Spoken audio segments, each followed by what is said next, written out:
Hello students. In our previous video, we have discussed what precautions banker has to take when customer wants to open a savings bank account. Now today in this video, we are going to talk about the precautions to be taken by the banker when one wants to open current account in the bank. Some points are same, explanation which has to be written, which has to be given under these points, it is same. But there are few changes in some points with respect to current account and savings bank account. The first point is application in the prescribed form. So a person who wants to open a current account with the bank, he has to apply in the prescribed form with the banker.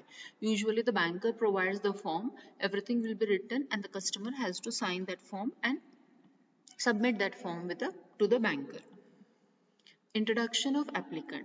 So when this banker customer relationship, it is a relationship which comes into existence by way of a contract between the parties, and therefore the banker wants that the customer who wants to open an account, he should be a respectable and reliable person.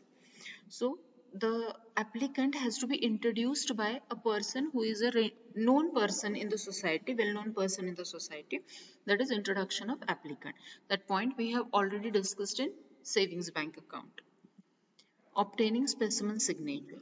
So when the customer wants to open an account with the banker, banker has to obtain the specimen signature of the customer.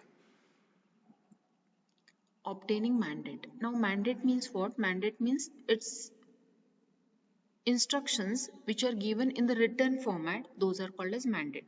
Now when the banker has to obtain the mandate from the customer, when customer wants to open the current account, so the banker should obtain the mandate, that means in writing, instructions in writing from the customer. When the customer desires that his account is to be operated by his agent.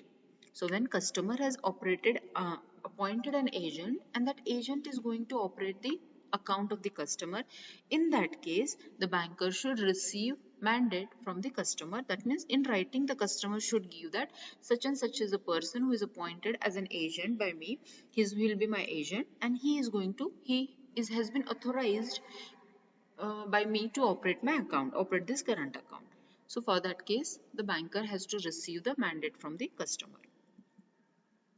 That means it is an authorization letter from customer to the banker. The banker should also obtain specimen signature of the agent also. So customer is authorizing his agent to operate his account and the banker should get the specimen signature of that agent also. Now the next step is receiving initial deposit to open an account. Opening customer's account in ledger. So banker maintains a ledger and in that ledger also the banker has to open the customer's account. Then handing over the pay-in slip, book, checkbook and passbook etc. to the customer in whose name the bank account is opened. All these facilities have to be provided by the banker once the account is opened in the name of the customer. Now, which are the steps? Now we have seen in all these videos, we have seen what are the steps, how the banker should open the customer's account, what steps banker has to follow. Now we are going to talk about steps for closing customer's account. Now we have already discussed these points in second unit. We are here just going to see the points. We are going to not discuss these points in detail as we have already discussed these points. Now, what are the steps for closing the customer's account? So the first step is suspension of account. That account of the customer will be suspended. No transactions will be carried on with respect to that account which the customer is having with the bank. That account will be suspended by the banker. Then official information is necessary to suspend the account. So before suspending the account of the customer, the banker has to give instructions to the customer, give notice to the customer of suspending that account. Banker has to mention the reasons for suspending that account and an opportunity is to be given to the customer why the banker should not open this account. If the banker will immediately suspend the customer's account, it will create inconvenience to the customer, and for that sake banker has to give a notice to the customer when banker wants to suspend customer's account. Then notice of customer's death. Account has to be immediately suspended when when the banker receives the notice of customer's death. So banker has to see that the information, the source of the information is reliable, and then only the banker will suspend, stop the operations of that account of the customer regarding whose death the banker receives the news of the death of that customer. So after that, the banker has to, legal representative should approach the bank and they have to give the evidence or proof of that they are the legal representatives of the customers, deceased customer, and then the account, whatever amount will be there in that account, that has to be given to those legal representatives of the deceased customer. Then, notice of customers insanity. So when the customers become insane, immediately the banker has to stop the operations of that account.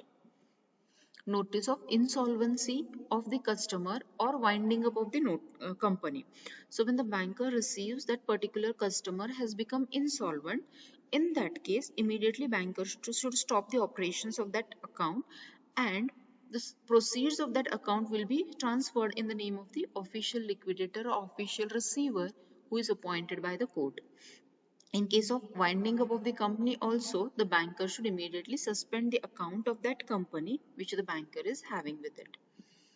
Then notice of assignment. Notice of assignment when customer transfers full amount in the name of another account, in the name of another person, or in the same name of the same customer. He has an account with another bank. He transfers all the balance in the name of that account, in that account, or in the name of some other person. In that case, it is called as notice of assignment. It is a sign that banker wants to close the account, customer wants to close the account which he is having with the banker. All these points which we have already discussed under second unit. So we are not going to discuss these points in detail. Next is garnish order.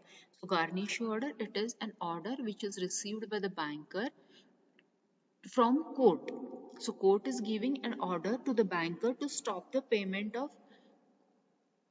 money from particular customer's account. So that customer is the debtor and creditor has filed a case against that debtor in the court of law, and judgment has been given by the court, and court gives an order to stop or suspend the account of the particular customer who is the judgment debtor. So here we have completed the fourth unit. From next video we are going to start with fifth unit. Thank you.